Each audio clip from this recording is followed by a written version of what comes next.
Hola, I'm NayNay, and today's video will talk about childhood traumas. Everyone has one, at least. Situations that will leave us scared for the rest of our lives.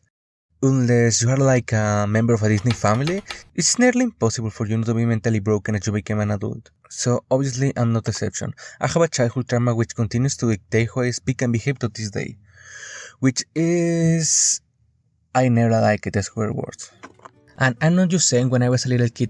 To this day, I still don't like them, and I almost never say them.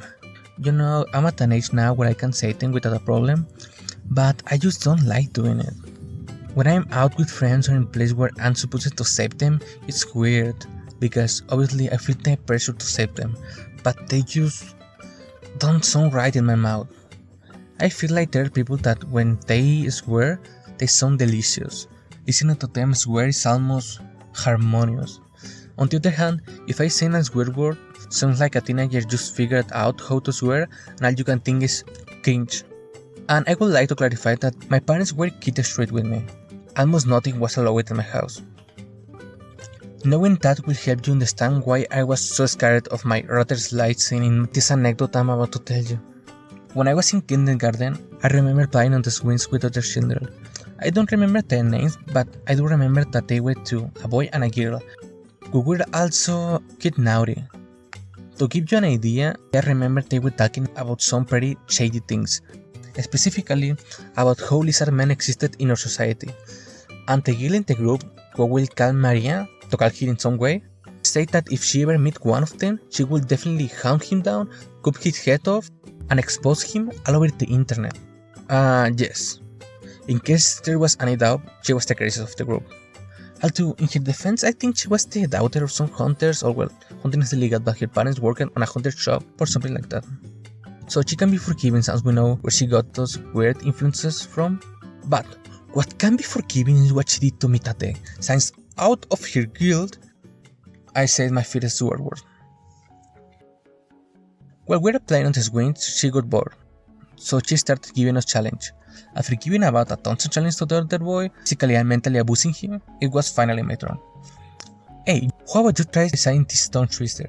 I was very innocent at the time, so even though I saw the crazy challenge she gave to the other kid, I just accepted. I didn't think too much about it, and besides it was just a tongue twister.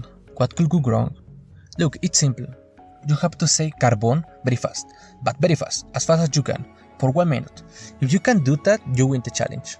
When Maria said that, my competitive spark ignited, and in my mind I said, poof, too easy. And without thinking, I started screaming carbon at 1,000,000 times a second.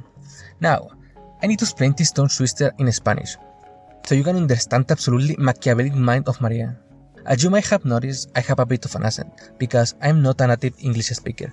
My mother tongue is Spanish, so at the time, I attended school where only Spanish was spoken. This Spanish tongue twister works like this. When you say many times carbon, which in English means charcoal, your tongue head all tangled up and does a weird thing that makes it almost impossible not to mistakenly say cabrón sometimes, which in English means little shit, asshole, or fucker. You see the problem here? Maria didn't ask me to say carbon for 5 or 10 seconds.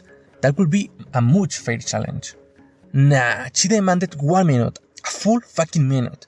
Even to this day, I know it would be impossible for me to last 1 minute saying carbon without making any mistake. Now knowing that, I actually did surprisingly well. For a good 20 seconds, I managed to say carbon at the speed of light without getting it wrong, until the inevitably happened. Carbon, carbon, carbon, carbon. My mind stopped. My skin turned pale, and a shiver ran through my body. As the defense mechanisms, I turned to the sides to confirm that no one had seen me, but I was unlucky. There she was. My teacher was looking at me surprised while laughing, probably having been a spectator of the whole show. I instantly ran to her and told her not to say anything to my parents, but it was too late. She didn't listen to my pleas. When my mom came to collect me from kinder, "Let's go, NayNay."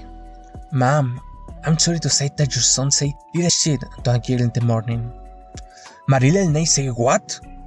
In case there was any doubt, after that I was grounded for 2 weeks with having to make corn for the chickies in the house.